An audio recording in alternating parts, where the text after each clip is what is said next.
salaamaaleykum maa ngi nuyu ñi fi nekk ñëpp ku ci nekk ci sa tur ak sa sant di nuyu aussi la presse di leen féliciter par rapport ak seen liggéey bu rafet bi ngeen di def mais aussi di nuyu représentants yi fi nekk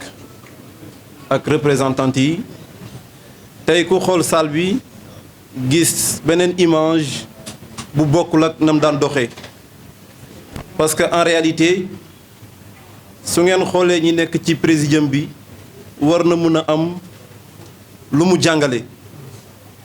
parce que ci sama ndeyjoor ñu ngi fa am le secrétaire général de la coalition par exemple de la mouvance pour un maire moderne ñu am ci aussi ki nga xam ni dafa di jigéen ju am taxawaay ci mbir mi di Biram Thiam mais su ma ñëwee fii aussi il faut que ma taxaw ndax teewaayam jàngat la te li muy jàngale képp ko gis di nga mën a xam ni Maodo Malick Mbaye il est le meilleur homme à promouvoir pour la mairie de la ville de Thiès ndax kii am fu mu jóge ñëpp xam fi mu jóge ak dayo ba mu fa am ak liggéey bu rafet ba mu fa daan liggéey mu cessé loolu ni day jël engagement ñëw rejoindre ki nga xamante ne nii mooy Maodo Malick Mbaye ñu di ko wax soxu gaynde mu bëgg ngeen tàccul moo ko bu baax mu am taxawaay bu baax ci mbir mi su ma ñëwee ci suma càmmooñ di suma camarade Thione Saliou il a fait un excellent discours ñun ñëpp dégg nañ ko xëy na dinañ ci ñëw ci wolof Rosalie bokk aussi ci mouvance bi kële nag il faut que ma taxaw ci ñu di ko wax Babacar Gueye Mbaye nekk responsable fii ci Thiès ci Alliance pour la République Babacar ñu ngi lay dalal jàmm ndax sa teewaay am na lu muy wane donc su ma nuyoo ñooñu ñëpp nuyu assistance bi nuyu presse bi tey day baax ñu mën a waxtaan ak askan wi ndax li ñuy waxtaan ak askan wi mooy ñun ñi nga xam ne ñun ñoo tënku fi nekk ay ndaw sunu teewaay fii du dañoo xool photo Maodo Malick Mbaye ci télé bi wala gis ko ci mbedd bi mu neex ñu ñëw bëgg ko proposer non mais li waral sunu teewaay fii xëy na dinañ ko expliquer ci sunu déclaration ndaw ñi booloo jóge ci ay quartier yu bokkul parce que tey ku xam Thiès xam ni ville Carrefour la ku xam Thiès xam ni stratégie politique Thiès daf ci am dayoo mais aussi mu nekk dëkk boo xam ni képp kuy wax cadre politique mënoo ko jéggi tey ndaw ñi nga xam ni ñoo fi dajaloo di yëngatu ñii di ay étudiants ñii di ay dawalkatu moto Jakarta ñenn ñi di ay maçon ñenn ñi di ay élèves ñenn ñi di ay chauffeur ñenn ñi di ay médecin ñenn ñi aussi nekk ay cadre mais ñu ni loolu lépp dañ koy jël ñu boole ko créer benn force tuddee ko mouvance pour un maire moderne li ko waral nag lii la dañu gis ni ñun jeunes yi ngeen fi gis je pense que ni suñu xoolee archive dinañu xam ni ñun musuñu militer pour benn parti mais dafa jot ñun ñu mën a xeexal suñu bopp pour li nga xamante ne nii ci la ñu jëm di élection gox-goxaat yi ñun ñu mën a taxaw def sunu réclamation je dirais pas une proposition parce que li ngay proposer day mel ni da nga koy ñaan mais li ngay réclamer exigence la ndax it ñun xam nañ ni kii nga xam ni moom la ñu bëgg a réclamer pour mu nekk sunu candidat ci élection gox-goxaat yi ñu jëm ci mairie Thiès ville ndaw ñi bi ñu toogee xalaat ñu ni gis nañu par rapport à son engagement par rapport à sa détermination ni muy œuvrer au niveau de la ville de Thiès mu nekk aussi comme l'a dit tantôt mon frère mu nekk aussi un fédérateur am jéego bu muy doxal moi je dirais pas au niveau du Sénégal seulement mais mu am jéego bu am solo bu muy doxal ci côté jàmm au niveau international mais ñu nit ñu nekk ay doomu Thiès am lu ñu gëm nekkoon ndaw ñi nga xam ni ñoo toogoon daan xalaat ci kan la ñu war a dénk sunu dëkk bis ndaw ñi nga xam ni dañuy doog a dugg ci wàllu li ñuy tuddee voté mais aussi ñu boole ndaw ñi nga xam ni tey démb ñoom ñoo amoon problème mu dem rejoindre les universités ñoom démb ñoom ñoo amoon problème mu am lu ñu jàpp pour mën a satisfaire seen besoin mais dimbali seen parents mais bu ñu xoolee loolu ñu gis ni benn jëmm moo leen ci daan épaulé daan leen ci accompagner daan leen ci taxawu ñu gën ko xam ci Maodo Malick Mbaye ñu ni nag du ñu nangu mu gën ñoo gore ndax it pour man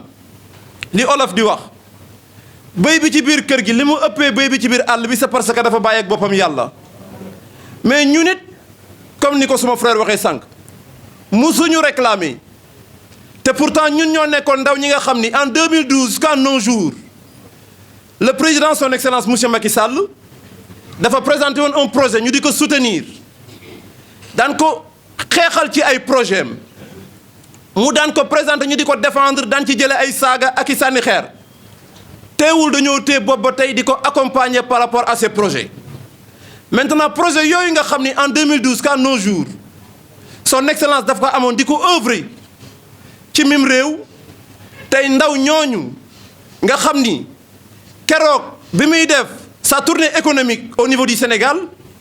ndaw ñooñu ñoo doon défendre projet bi ndaw ñooñu nga xam ni ñoo fi dajaloo tey mbooy ndaw ñi nga xam ni keroog bi muy def tournée économique am ñëw ba Thiès ndaw ñooñu ñoo ko dalal te pourtant ndaw ñooñu musuñu nekk ci li nga xamante ne nii mooy ci benn parti ñu amoon gëm-gëm ci par rapport à son projet mu nekk un projet noble di ci accompagner les Sénégalais ñun ñu gis ni war nañu mën a boole sunu xel ak sunu xalaat taxawal sunu fédération tuddee ko mouvance pour un maire moderne mais yamu ci ndax dafa am loo xam ni il faut que ñu di ko baax di ko leeral nit ñi pour mu leer ci seen bopp c'est-à-dire suñu waxee tey Maodo Malick Mbaye il est le meilleur profil pour la mairie de la ville de Thiès dafa am lu tax ñu war a mën a wax nit ñi loolu moo ko waral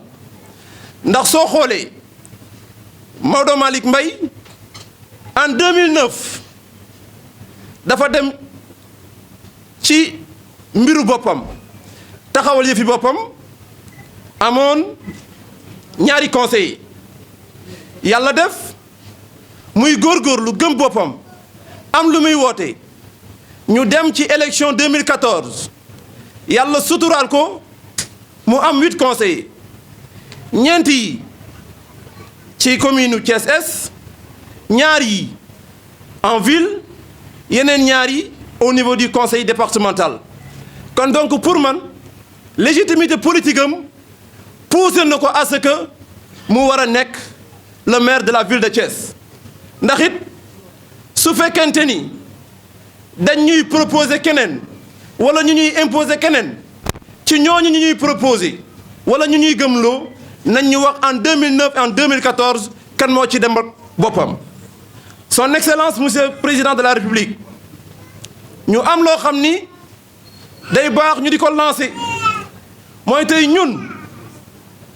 ñi nga xam ni ñoo nekk fii di ay ndaw tey ñun duñu nangu wala dañ lay ñaan pour ñun ñu bañ laa gën a gore pourquoi je le dis ndax it bi nga yàggee taxawal ces projets jusqu'à nos jours ñun ñooy jeunes yi nga xam ne dañ koy défendre te pourtant mosuñu bokk ci benn parti politique ñu am idéologie wu war la mën a accompagner par rapport à ton programme donc ci loolu jeunes yooyu nga xam ni ñoom ñoo yàgg a am xel ak xalaat pour xool naka la ñu war a mën a def pour accompagner la ci say programme tey jeunesse boobu ñoom ñoo taxaw di réclamer la candidature de monsieur Maodo Malick Mbaye mu am leneen loo xam ni daf ci am ndax it ñun dañu dëkk Thiès màggee Thiès yaroo Thiès mais diaboliser wuñu kenn tey ñu xam loo ñu am lu ñu gëm mooy suñ ñu imposer wala ñu indil ñu leneen wala keneen koo xamante ni doonul ku ñu gën wala doonul ku ñu gënal su boobaa loraange lay doon ndax it ñun ñi nekk sur le terrain di ay jeunes am lu ñuy doxal gëm ko xalaat ko di ko doxee tey ñooñu ñoo taxawal lii nga xamante ne nii mooy la mouvance pour un maire moderne mais ci loolu aussi ñu gis ni Thiès ñi nga xam ni ñoo ko ŋànk di ko doxal depuis boobu ba jëm yàlla tey jii yàlla sunu borom suturaal leen ñuy doxal mbir mi ci seen mbiru bopp parce que du ñu dénigrer kenn ndax it politique wuñu noonu mais tey dañu bëgg a xam li ni Maodo Malick Mbaye dafa yàgg jouer rôle maire te nekkagul maire ndax Maodo Malick Mbaye comme l'a dit tantôt mon frère suñu demee ci côté sport Maodo Malick Mbaye mi ngi soutenir les ASC ndax it wax dëgg yàqul dara ci sa daraja ndax en réalité tey suñu sauver les navétanes c'est grâce à lui ci loolu